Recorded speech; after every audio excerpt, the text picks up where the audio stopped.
Beleza? Então a gente está gravando. É, esse vídeo tô gravando ele porque nas últimas semanas eu repeti várias vezes para diferentes pessoas algumas explicações sobre a construção de plataformas agênticas.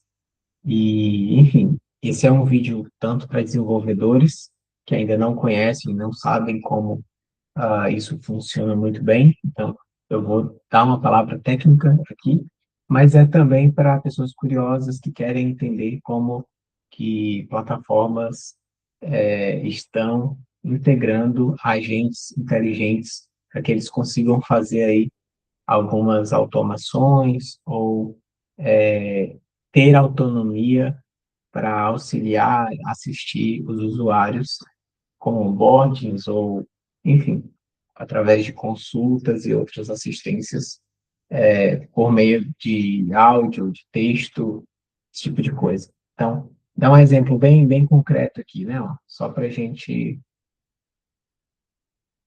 esperar um segundo. Eu acho que está gravando, né? Só uma coisa que eu não sei se está gravando. Está gravando.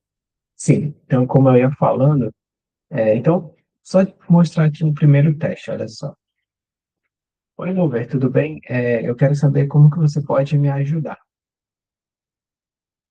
Então, de cara, vocês já vão ver aqui o modelo pensando um pouquinho e me ajudando, tá?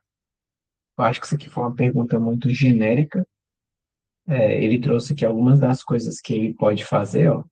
Ele pode auxiliar com dúvidas sobre a lei do estágio, orientações sobre como reanalisar o currículo, dica para entrevista, informação sobre agências, gerenciamento das candidaturas e lembretes que a gente tem aqui na plataforma. Beleza. Então, eu poderia fazer o seguinte, né, para a gente tentar mostrar um pouquinho do poder que ele tem aqui. Mas, antes disso, ou melhor, vou mostrar, né, não vamos cometer enrolação. Deixa eu mostrar aqui na página, deixa eu ver de perfil. Eu posso fazer o seguinte, ó. Eu posso pedir, então, Rover, atualize o meu nome para Spider-Man e a minha cidade, mude ela para Recife, Pernambuco. Vamos ver o que ele vai fazer. Ele acabou de fazer essa alteração, tá? Olha, esqueceu do Pernambuco, enfim. Mas o que que a gente está vendo aqui? Um agente que tem acesso à nossa plataforma e consegue fazer essas ações.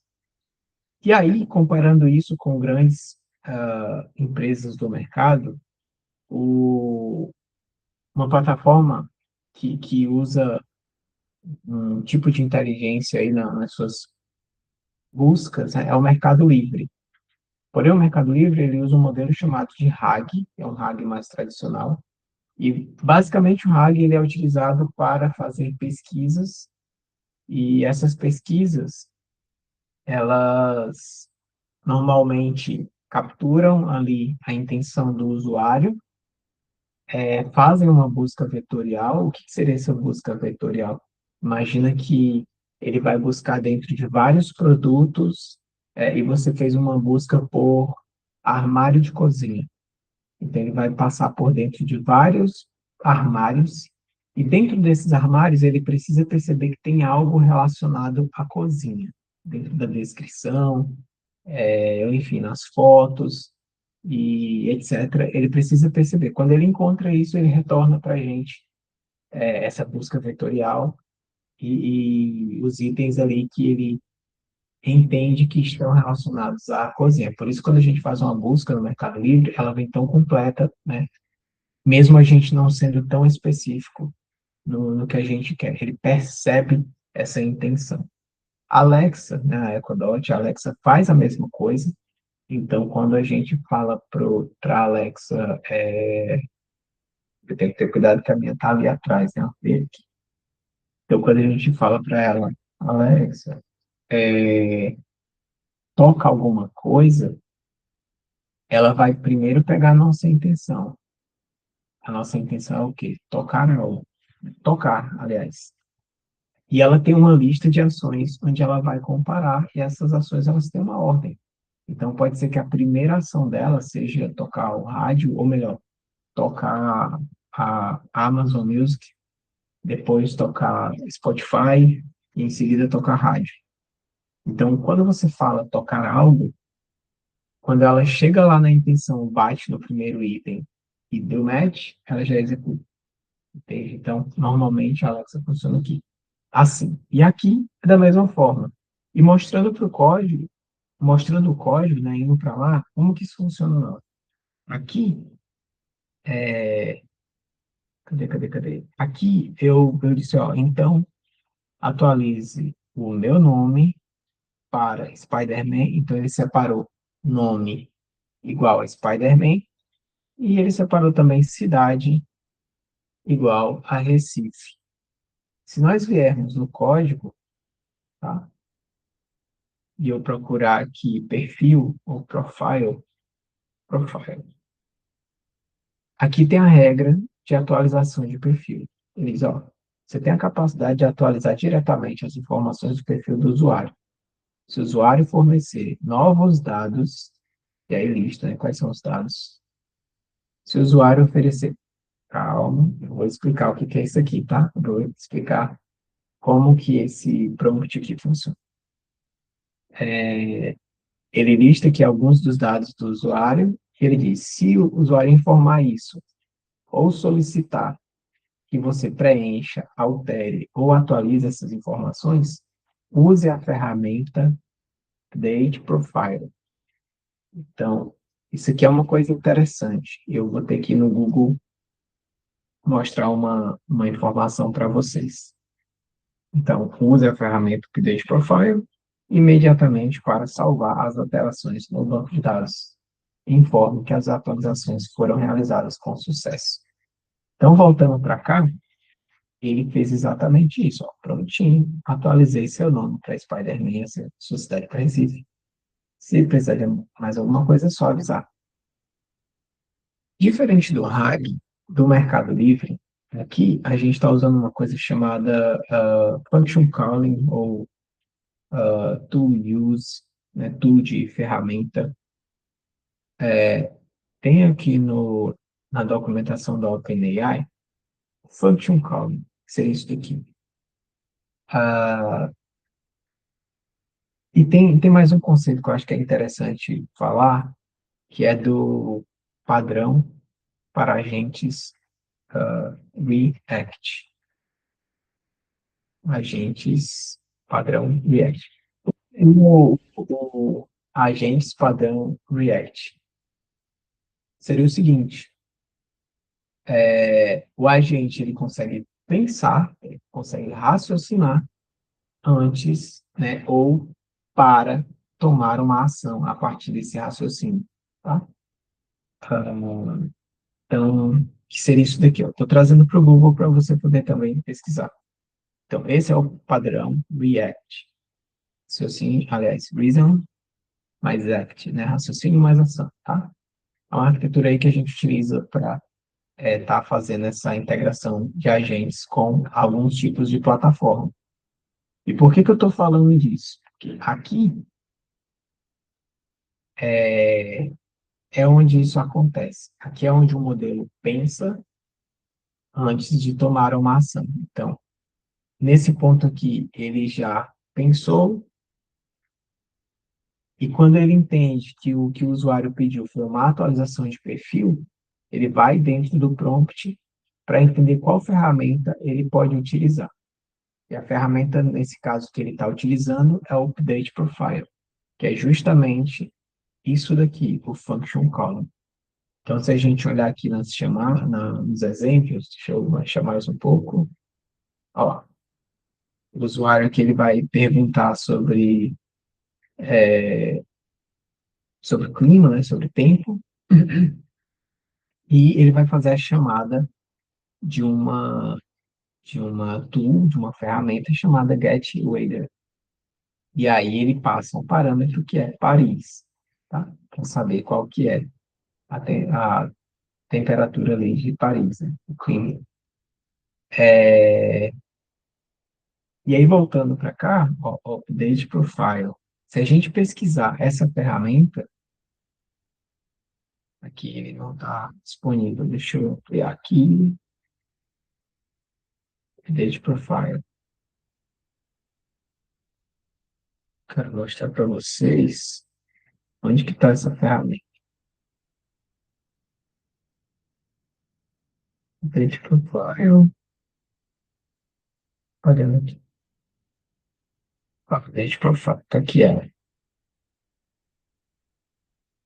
Então, essa é a ferramenta Update Profile, que está sendo chamada dentro do prompt do nosso agente.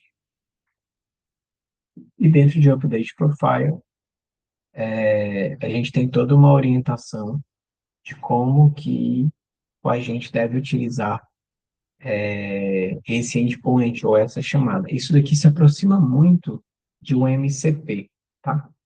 Posso falar disso no outro vídeo, mas isso aqui está muito próximo de um MCP, que é o Model Context Protocol, que foi criado pelo pessoal da Anthropic. E acabou sendo meio que o USB, né? Conexão USB aí com os agentes de IA, né? É isso que a gente chama de MCP. Ou seja, a gente poderia ir lá no nosso Gemini, ChatGPT, Cloud, enfim, e de lá acessar as informações aqui do nosso perfil, ou do LinkedIn, ou de outras coisas e de outras ferramentas que disponibilizem um MCP. Então, acho que até que tudo bem. É, essa é uma das funções. E aqui a gente tem várias, ó, ou tools, como você quiser chamar, é que eu tenho vários. Tem uma pasta só de tools, né? Um diretório só de tools, ó. Então, tem uma tool de adicionar candidatura, de analisar, de comprar crédito, uma tool para checar candidaturas, checar o perfil, e por aí vai, tá? Então, isso é o que a gente chama aí de function column, que é isso daqui que a documentação da OpenAI traz. E tem outras fontes também, tá? Que a gente pode encontrar explicando como que isso funciona, que é o nome, né? Se a gente voltar para cá, mesma coisa, a mesma estrutura, né? Mesmo template, nome, description, description e os parâmetros que a gente passa. E por aí vai, tá bom? Então, é isso que acontece aqui, voltando para a demonstração. Então, aqui ele fez essa alteração do nome do usuário, da cidade. Tem um detalhe, nesse caso, a gente viu essa atualização em tempo real, porque ele está invalidando o cache, né? Isso que seria uma outra questão aí para quem conhece o Tanstack Query. Ele está invalidando o cache e por isso ele está refazendo essa chamada aqui no nosso front-end. Por isso que dá essa sensação de que ele alterou o front-end, mas na verdade ele está alterando a requisição, a chamada. Se nós formos aqui em candidatura, aqui eu já não tenho, né, essa integração do agente a, com essa invalidação dos caches. Então, se eu disser para ele o seguinte, ó, modifica a fase da vaga da empresa ID Lagil para, deixa eu ver quais os estados aqui, colocar reprovado, para reprovado, reprovado. Eu podia ter falado, né, seria mais fácil, mas vamos ver. Quando ele fizer essa alteração, não vai refletir aqui para a gente, tá? Para mudar, ou seja, ele não entendeu, né? Ele está pedindo ID, mas na verdade não precisava.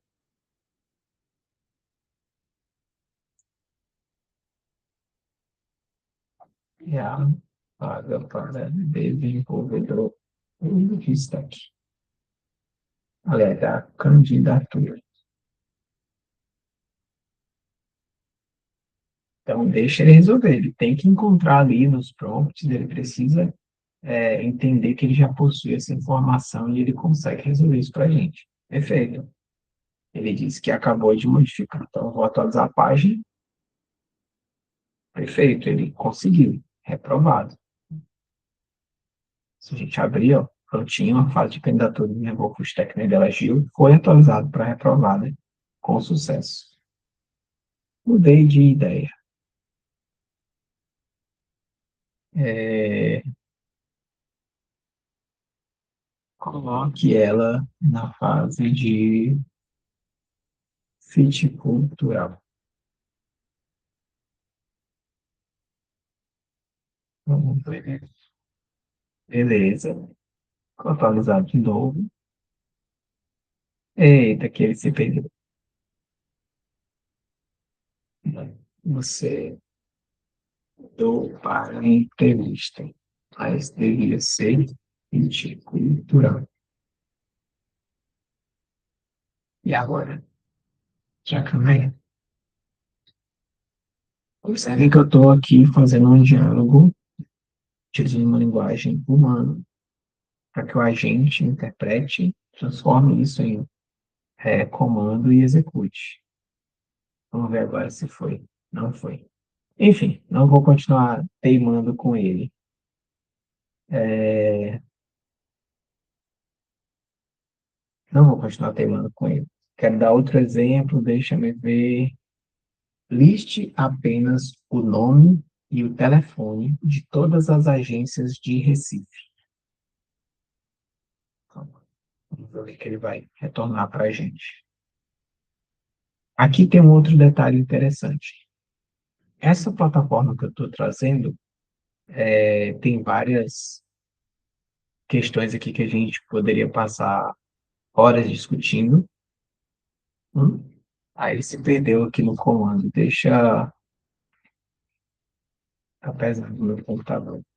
Eu acho que é porque tinha esse áudio aqui. Deixa eu limpar aqui. Liste todas as agências de estágio do Recife, apenas nome e telefone. Como eu ia falando, aqui tem várias coisas que a gente pode melhorar, várias abordagens para escala, melhorar essa página. E uma delas que eu estava observando esses dias é quando eu falo, né, quando eu gravo o áudio, aliás, o que que acontece? Eu já retornou para a gente a lista das agências, tá? Quando eu gravo aqui o áudio, quando ele captura, a transcrição ela está sendo feita não por um modelo de IA, mas por um recurso nativo do browser, né, do Google Chrome. Isso pode ser uma boa estratégia para economizar recurso, então você acaba fazendo esse processamento no browser do usuário, mas dependendo do tipo de interação, isso daqui não vai funcionar muito bem, porque às vezes essa captura ela, ela não funciona da melhor maneira, você acaba tendo perda de caracteres, né? Deixa eu gravar um outro aqui. Deixa eu pensar. Gostaria que você listasse o nome e os números de telefone de todas essas agências de Recife. Às vezes, se o seu microfone não está funcionando muito bem, se tem ruído no ambiente, então ele acaba não conseguindo. Ó, agora ele trouxe o nome e o sobrenome. Ele acaba não conseguindo entender e isso vem para cá, né? Agora aqui está muito silêncio, então tá gravando o áudio limpinho. Mas se você estivesse fazendo um diálogo, aí provavelmente você já iria mudar o modelo que está sendo utilizado. Aqui eu estou utilizando um dos mais baratos, o Flash da, da, da, do Gemini, mas a gente poderia estar usando um Live Mode também, tá? É, enfim, e aqui ele trouxe, né, a lista das agências e a gente poderia continuar fazendo várias e várias coisas. Posso perguntar, por exemplo, quantos créditos ainda tenho aqui na plataforma? Nem sei quantos créditos tem. Deixa eu dar uma olhada. Quer dizer, eu tenho 3 créditos. Como é um recurso que eu removi daqui, Eu nem lembro onde é que eu olho isso. Acho que é incorporação. Não, não lembro. Mas enfim, então, você viu aí como que isso é feito. Eu vou deixar o link desse projeto, do repositório também, ele é um repositório aberto, para que você dê uma olhada em como que esses endpoints foram organizados, as tools, o prompt do agente. E aqui uma outra questão aí que eu tenho falado bastante, né, em alguns projetos que eu tenho prestado consultoria e participado também, é esse conceito de bring your own keys, né? Seria esse aqui, ó. Bring, opa, your own keys. Deixa eu colocar para cá. Bring your own keys. Ou seja, né, é quando você traga suas próprias chaves. Deixa eu ver aqui. Aqui não dá para ver muito bem. Mas, enfim, o que que seria esse bring your own keys? Traga suas próprias chaves. Aqui, o maior custo, né, que essa plataforma ela traz nesse momento é o custo com modelos de IA. E aqui eu estou fazendo uma limitação, então, quando o usuário ele faz o acesso da plataforma, ele recebe alguns créditos para poder estar utilizando. Se isso fosse uma plataforma por assinatura, com pagamento, etc., ele poderia comprar esses créditos. Tem aqui um módulo onde ele consegue comprar créditos, mas eu tenho algo em mente, assim, que para mim, o novo freemium, né, que a gente escuta bastante falar do freemium, que é você acessar por um mês gratuitamente, 15 dias, né, esse teste gratuito. Para mim, eu acho que o novo freemium é você permitir que o usuário ele traga suas próprias chaves de API. Então, isso é importante porque muitas vezes, se você está ali indo para uma empresa e aquela empresa de repente já está associada a Google ou já consome recursos da Anthropic, da OpenAI, então é muito mais fácil para eles gerarem uma chave de API e utilizar a sua ferramenta com as próprias chaves de API deles. Claro, mas aí você não está monetizando, depende, sempre depende. Então, você precisa encontrar uma maneira de lidar com isso, né? Porque ele só vai utilizar aqui para o agente, para essas consultas, mas você pode estar, de repente, fazendo a cobrança de outras maneiras, tá bom? Então, eu curto bastante essa abordagem de permitir que o usuário traga aí suas chaves de API, né? Quase que, ó, você vem aqui para o meu restaurante, você pode trazer sua bebida, né? Mas enfim, é um self-service, sei lá, e você pode trazer sua bebida, sabe? Não precisa comprar aqui, como você quiser. Então, acho que a gente precisa se adaptar, né, a essas novas tendências aí do mercado. Bom, vídeo longo, mas eu espero que você tenha gostado. O repositório vai ficar aqui, ó. É esse repositório aqui, tá? Ele é público. E aí aqui, ó, eu mostro toda a arquitetura. Eu estou utilizando no back-end o Rono.js, né, uma nova lib, um framework para desenvolvimento de API, uma API em JavaScript. Então, é bem interessante, é bem simples, eu fiz mais para testar, né? Foi bem interessante utilizar isso daí para fazer a construção desse back-end. É bem leve, é bem rápido. Pensei em fazer em Golang, utilizando Golang, mas enfim. E optei por ela pela facilidade, desculpa, de estar utilizando o Zod. O Zod é uma das ferramentas que é bastante utilizada por MCPs. Como é algo muito próximo de um MCP, essa abordagem aqui do Function Calling, eu, enfim, resolvi fazer o teste dessa maneira. Dentro do MCP, a gente vai encontrar isso daqui também, tá? Essas funções aqui que são chamadas pelo agente. e algumas coisinhas a mais, né? O MCP, desculpa, ele tem como que a gente fala? Um template também, né? Que já traz ali uma estrutura básica. Então, é isso. Se tiver alguma dúvida, alguma sugestão, vamos conversar. Espero que tenha gostado do vídeo. E eu acredito que não estou esquecendo mais de nada. Acho que não.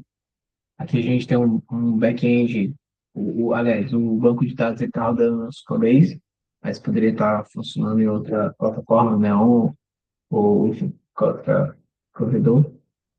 O back-end, como eu já falei, no Node.js, e o front-end ele está aí, né, com o nosso React, né, que é bastante utilizado, tá? E casa muito bem com isso daqui, essa reatividade que a gente precisa, tá? Então, valeu, obrigado e até a próxima. Deixa eu parar.